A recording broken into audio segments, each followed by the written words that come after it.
सुप्रभात, नमस्कार विद्यार्थियों। विद्या विहार यूट्यूब चैनल पर आपका स्वागत है। मैं राम सकल सर, प्रवक्ता विद्या विहार इंटर कॉलेज। आज हम लोग यूपी बोर्ड कक्षा 10 के अंतर्गत कवि अशोक वाजपेयी का जीवन परिचय की दो रचना भाषा एकमात्र अनंत है और युवा जंगल का अध्ययन करेंगे। सबसे पहले हम लोग अशोक वाजपेयी जी के जीवन परिचय का अध्ययन करेंगे। अशोक वाजपेयी जी हैं, इनके जीवन परिचय का पहले हम अध्ययन करेंगे। श्री अशोक वाजपेयी का जन्म 16 जनवरी सन 1941 ईस्वी को तत्कालीन मध्य प्रदेश, क्योंकि तत्कालीन मध्य प्रदेश इसलिए कहा गया है क्योंकि मध्य प्रदेश बाद में दो हिस्सों में टूट गया, जो एक हिस्सा छत्तीसगढ़ में चला गया, तो तत्कालीन मध्य प्रदेश के दुर्ग नामक स्थान पर हुआ। इनका परिवार निम्न मध्यम वर्गीय एवं संस्कारित था।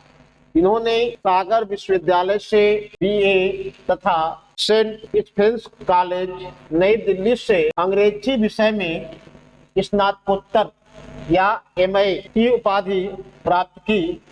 सन 1965 में नई दिल्ली के दयाल सिंह कॉलेज के अंग्रेजी विभाग से यह अध्यापन कार्य छोड़कर भारतीय प्रशासनिक सेवा IAS में चयनित हुए और प्रशासनिक सेवा के अधिकारी के रूप में कार्य किया।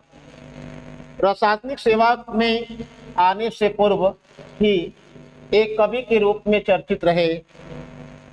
मध्य प्रदेश सरकार के महत्वपूर्ण पदों पर रहते हुए कला, साहित्य और संस्कृति के क्षेत्र में इनके द्वारा प्रकल्पित और स्थापित संस्थानों, आयोजनों, प्रकाशनों और विमर्शों की महत्वपूर्ण भूमिका रही है।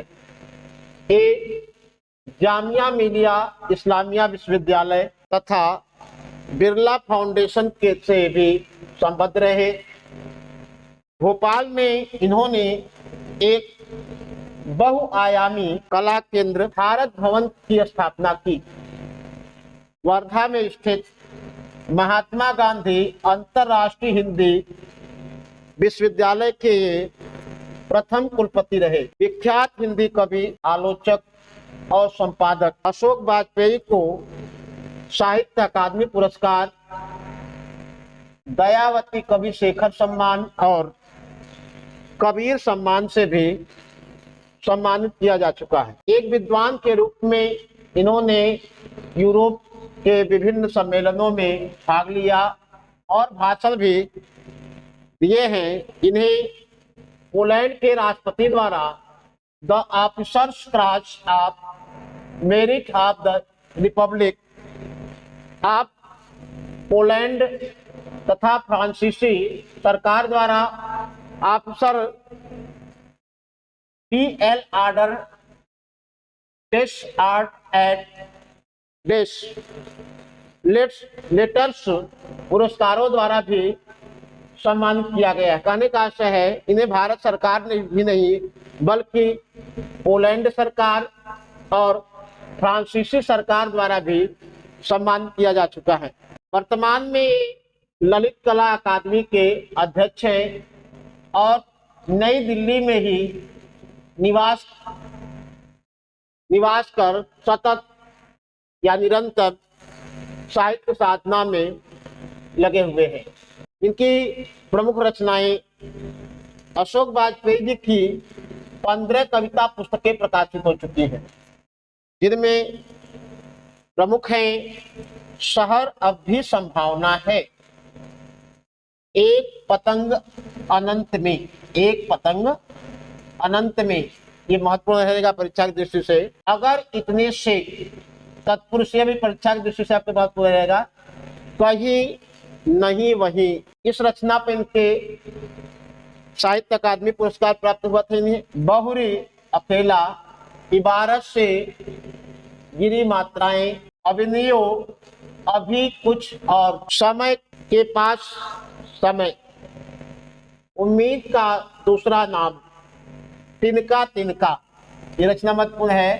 थोड़ी सी जगह, घास में दुबका आकाश, पुनरपि तथा विवक्षा, साहित्य और आलोचना, ये आलोचना से संबंधित इनका ग्रंथ है। से संबंधित इनकी 7 कृतियां प्रकाशित हुई हैं, जिनमें प्रमुख हैं फिलहाल कुछ पूर्वाग्रह, समय से बाहर, कविता का गल्प और सिद्धियां शुरू हो गई हैं। इनकी कला से संबंधित 3 पुस्तकें अंग्रेजी में भी प्रकाशित हुई हैं। इनकी कविताओं के अनुवाद बांग्ला भाषा में, मराठी, गुजराती, उर्दू, राजस्थानी, अंग्रेजी, पोलिश अर्थात पोलैंड की भाषा और फ्रेंच अर्थात फ्रांस की भाषा में भी इनकी कविताओं का प्रकाशन हो चुका है। ये समवेत, पहचान, कविता एशिया, बहुवचन, ये मत रचना रहेगी आपके लिए, समास, पूर्वाग्रह आदि पत्रिकाओं के सलाहकार के वह संपादक रह चुके हैं तथा अभी भी कुछ पत्रिकाओं का संपादन कर रहे हैं। इसमें समवेत और बहुवचन, ये 2 महत्वपूर्ण इनकी पत्रिकाएं रहेंगी पंचांग दृष्टि से। साहित्य में स्थान, अशोक वाजपेयी ने अपने समय की सच्चाई को मूर्त रूप प्रदान कर कविता के क्षेत्र में अपना नाम दर्ज कराया है, जो कि वास्तव में एक कठिन कार्य है और इतनी प्रतिभा बिरलों में ही होती है। आधुनिक हिंदी साहित्य में इनका स्थान इनके कर्तृत्व के कारण सदा याद किया जाता रहेगा। अब हम लोग इनकी पहली कविता भाषा एकमात्र अनंत है, इस कविता का अध्ययन करेंगे। भाषा एकमात्र अनंत है, जिसमें कवि अशोक वाजपेयी जी की जो रचना तिनका तिनका, ये रचना जो भाषा एकमात्र अनंत है, वह इनकी रचना तिनका तिनका से लिया गया है। तिनका तिनका से अशोक वाजपेयी जी लिखते हैं, फूल झरता है, फूल शब्द नहीं, बच्चा गेंद उछालता है, सदियों के पार, लोकती है उसे एक बच्ची, बूढ़ा गाता है पद्य, बूढ़ा गाता है एक पद्य, दोहराता है दूसरा बूढ़ा, भूगोल और इतिहास से परे किसी दालान में बैठा हुआ, न बच्चा रहेगा, न बूढ़ा, न गेंद, न फूल, न दालान, रहेंगे फिर भी शब्द, भाषा एकमात्र अनंत है। इसमें कवि अशोक वाजपेयी जी भाषा की नश्वरता का वर्णन करते हुए कह रहे हैं कि भाषा नश्वर है, वह कभी समाप्त नहीं हो जाता, लेकिन बहुत सारी चीजें जो पृथ्वी पर वो समाप्त हो जाती। तो अशोक वाजपेयी जी कहते हैं, फूल झरता है, फूल जो है, जो पौधों वृक्षों की डालियों में लगा होता है, वह झरता है क्योंकि फूल शब्द नहीं है और झड़ करके वह अंत में मिट्टी में मिल जाता है। बच्चा गेंद उछालता है, सदियों के पार, लोकती है उसे एक बच्ची, क्योंकि फूल शब्द नहीं है और बच्चा गेंद उछालता है, सदियों के पार, लोकती है उसे एक बच्ची। जैसे कोई खेल हो रहा है, कोई बच्चा है, एक उछालता है, दूसरा उसे प्राप्त करता है, फिर दूसरा उछालता है, फिर कोई प्राप्त करता है, ऐसे लगातार गेंद का खेल जो है चलता रहता है। सदियों तक ये खेल उछालने का, प्राप्त करने का चलता रहता है और लोकती है उससे एक बच्ची। और गेंद भी एक दिन क्या हो जाएगा, समाप्त हो जाएगा। लेकिन आगे कह रहे कभी, बूढ़ा गाता है एक पद्य, दोहराता है दूसरा बूढ़ा। जो बूढ़ा है, एक कोई वृद्ध जो है, एक समय में एक पद्य को, एक पद्य या एक गीत को गाता है और दोहराता है दूसरा बूढ़ा, और उसे कुछ समय बाद उसी काव्य को कोई और वृद्ध व्यक्ति भी दोहरा सकता है। कहने का आशय है कि जो गीत है वह शब्दों से बना है और शब्द जो है वह नश्वर है, तो एक बूढ़ा व्यक्ति जो है एक पद्य को गाता है और वह पद्य एक समय गाएगा तो आने वाले समय में उस पद्य को दूसरा बूढ़ा भी दोहरा सकता है। भूगोल और इतिहास से परे, क्योंकि भूगोल और इतिहास जो समाप्त हो जाएगा, अर्थात कहने का अर्थ है भूगोल बदलता है। भूगोल बदलने का अर्थ है कि जब युद्ध होते हैं, कुछ होता है तो देश एक दूसरे को तो तोड़ देते हैं या दूसरे पर कब्जा करके अपने में मिला लेते हैं, तो भूगोल बदल जाता है और भूगोल बदलने से इतिहास भी बदल जाता है। लेकिन इन सब से परे, इन सब से अलग इन सब से अलग ये जो पद्य है, जो गीत है, जो शब्द है, जो भाषा है, इसमें कोई बदलाव नहीं होता। लेकिन बदलाव के साथ अगर बदलाव भी होता है तो वह शब्द बने रहते हैं। इसी दालान में बैठा हुआ न बच्चा रहेगा, न बूढ़ा, न गेट, न फूल, न दालान। किसी दालान में बैठा हुआ न बच्चा रहेगा, जो दालान में बैठ करके एक बूढ़ा गीत गा रहा था, दूसरा बूढ़ा दोहरा रहा था, तो समय के साथ वह दालान भी समाप्त हो जाएगा। न तो बच्चा रहेगा, बच्चा भी अपनी आयु पूरी करने के बाद वह मृत्यु को प्राप्त हो जाएगा, बूढ़ा भी मृत्यु को प्राप्त हो जाएगा, गेद भी समय आने के बाद, ये जो गेद है यह भी समाप्त हो जाएगा। ये गेद जो है समाप्त हो जाएगा, ये फूल जो है टूट करके अंत में मिट्टी में मिल जाएगा। ये जो बूढ़े हैं, ये बूढ़े भी वृद्ध होने के बाद अंत में मृत्यु को प्राप्त हो जाएंगे, लेकिन फिर भी रहेंगे शब्द। लेकिन जो भाषा के शब्द हैं वह इन सब के वृद्ध के मरने के बाद, बच्चों के समाप्त होने के बाद, गेद के समाप्त होने के बाद, फूल को समाप्त होने के बाद, फिर भी जो शब्द हैं, जो भाषाओं के शब्द हैं वह रहेंगे। क्योंकि भाषा जो है एकमात्र ऐसी अनंत वस्तु है जो निरंतर लगातार शाश्वत बनी रहती है, ये समाप्त नहीं होती है। फिर नए नए रूप में वह शब्द आज कोई हम बोलते हैं, आने वाली पीढ़ियां बोलेंगे, वो शब्द बने रहेंगे, परिवर्तित होते हुए वो शब्द बने रहेंगे। लेकिन गेट, फूल, बूढ़ा, बच्चा, दालान, ये सब समय के साथ समाप्त हो जाएंगे, लेकिन ये शब्द जो हैं बने रहेंगे, क्योंकि भाषा एकमात्र अनंत है। भाषा एकमात्र अनंत है।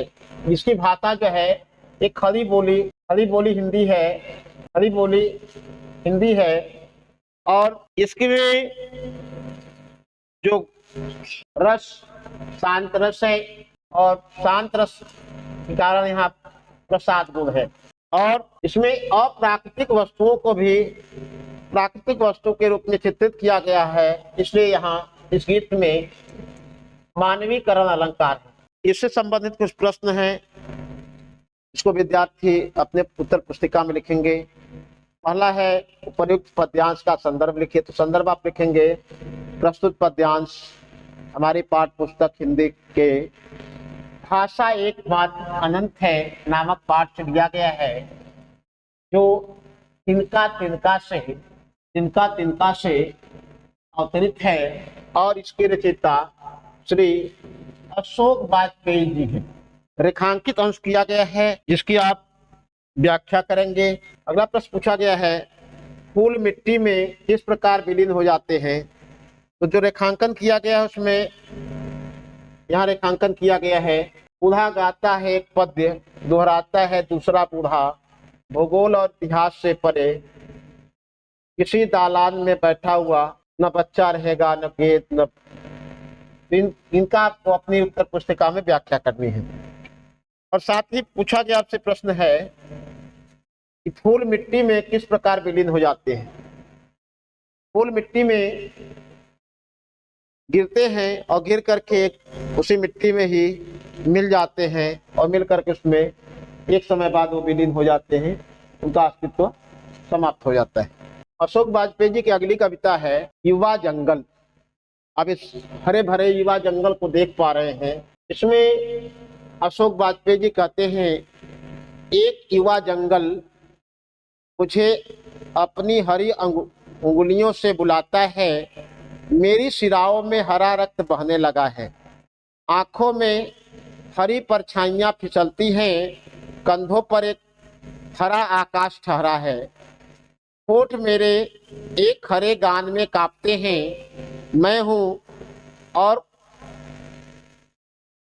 मैं नहीं हूँ और कुछ, बस एक हरा पेड़ हूँ, हरी पत्तियों की एक दीप्त रचना।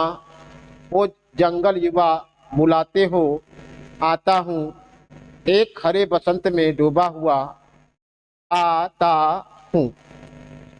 इसमें कवि अशोक वाजपेयी जी युवा जंगल के माध्यम से यह इंगित कर रहे हैं, युवा जंगल हमें एक नई आशा, एक नई ऊर्जा और एक नई प्रेरणा प्रदान करता है। अशोक वाजपेयी जी कहते हैं, एक युवा जंगल मुझे अपनी हरी अंगुलियों से बुलाता है।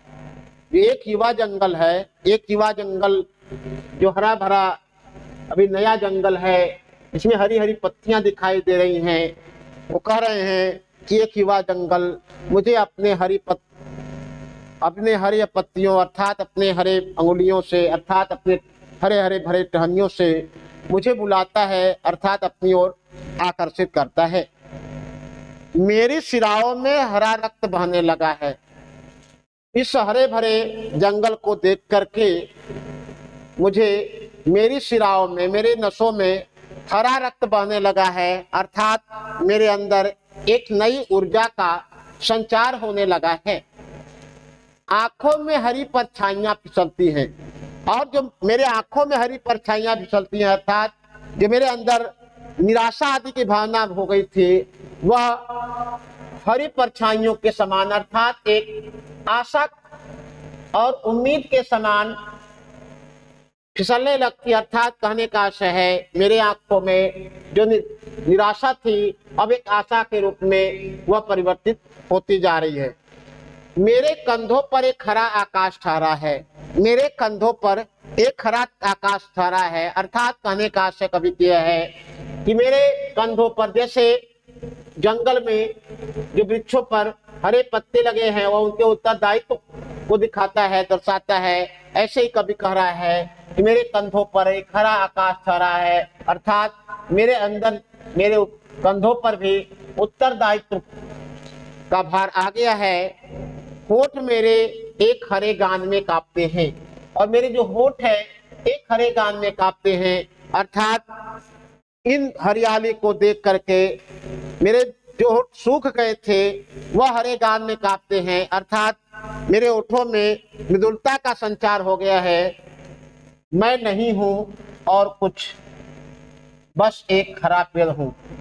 कभी अशोक वाजपेयी जी कह रहे हैं, मैं नहीं हूं कुछ और एक हरा पेड़ हूं। जैसे आप किसी की संगत में रहते हैं तो ऐसे ही हो जाते हैं। तो मैं युवा जंगल के संगत में रहने से कि मैं भी एक हरा पेड़ के समान हो गया हूं। बस मैं एक हरा पेड़ हूं, मैं नहीं हूं कुछ और बस एक हरा पेड़ हूं। अर्थात कहने का आशय यहाँ इस वृक्ष का मानवीकरण कर दिया गया। और कभी अशोक वाजपेयी जी कहते हैं कि ऐसा प्रतीत होता है कि मैं कुछ और, अब मैं मानव नहीं बल्कि एक हरे वृक्ष के समान हो गया, हरे पेड़ के समान हो गया हूँ, हरी पत्तियों की दीप्त रचना। और मुझे ऐसा प्रतीत होता है जैसे युवा जंगल में एकदम हरियाली छाई रहती है, ऐसे ही मेरे अंदर भी हरी पत्तियों की दीप्त रचना हो गई, अर्थात मेरे अंदर एक जोश और नई ऊर्जा का संचार हो गया है। ओ युवा जंगल, ओ जंगल युवा, हे युवा जंगल बुलाते हो, आता हूँ। हे युवा जंगल, तुम मुझे अपनी ओर बुला रहे हो, आकर्षित कर रहे हो, मैं तुम्हारी ओर ही आ रहा हूँ, एक हरे बसंत में डूबा आता हूँ। मैं एक हरे बसंत में डूबा, जैसे बसंत आने पर पेड़ों में पत्तियां, हरियाली और फूल आदि आ जाते हैं, ऐसे ही हरे बसंत के समान तुमको देख करके मेरे अंदर भी ऐसा प्रतीत हो रहा है कि बसंत आ गया है, मेरे अंदर नई नई उमंगें आ गई है, मैं तुम्हारे पास ही आ रहा हूँ, मैं तुम्हारे समान ही अपना जीवन व्यतीत करना चाहता हूँ। इसमें कवि ने मानवीकरण अलंकार का प्रयोग किया है। इसमें शांत रस है, प्रसाद गुण है। इस पर आधारित कुछ प्रश्न है जिसको विद्यार्थी अपने उत्तर पुस्तिका में लिखेंगे। पहला है उपर्युक्त पद्यांश का संदर्भ लिखिए। दूसरा है रेखांकित अंशों की व्याख्या कीजिए। तीसरा है कवि नवीन जंगल को देखकर अत्यधिक प्रसन्न क्यों हो जाता है। पहले का उत्तर लिखेंगे, प्रस्तुत पद्यांश हमारी पाठ्य पुस्तक हिंदी के युवा जंगल नामक पाठ से लिया गया है, जिसकी रचयिता श्री अशोक वाजपेयी जी हैं। दूसरा आप लिखेंगे रेखांकित अंश, जिसकी व्याख्या करना है आपको। इसमें रेखांकन किया गया है, इन 3 लाइनों को रेखांकन कर किया गया है। एक युवा जंगल मुझे अपनी हरी अंगुलियों से बुलाता है, मेरी शिराओं में हरा रक्त बहने लगा है। क्योंकि आप अपने उत्तर पुस्तिका में व्याख्या करेंगे। और साथ ही आपसे पूछा गया है कि कवि नवीन जंगल को देखकर अत्यधिक प्रसन्न क्यों हो जाता है। तो कवि नवीन जंगल को देखकर इसलिए अत्यधिक प्रसन्न हो जाता है क्योंकि जैसे जंगल हरा भरा है, वैसे ही कवि के अंदर भी नई ऊर्जा, उमंग का प्रसार हो रहा है। इसलिए उसको देख करके कवि अत्यधिक प्रसन्न हो जाता है। उम्मीद है कि आप इस पाठ को समझ पाए होंगे। इसका आप पुनः बार बार अध्ययन करेंगे ताकि आपकी परीक्षा की दृष्टि से उपयोगी रहेगी। और साथ ही मुझे विश्वास है कि आप अच्छे नंबरों से पास होंगे और प्रयास करेंगे। इसको अपने उत्तर पुस्तिका में लिखेंगे और लिख करके उसे दोहराने का प्रयास करेंगे। तब तक के लिए धन्यवाद। हम लोग फिर अगले पाठ में मिलते हैं।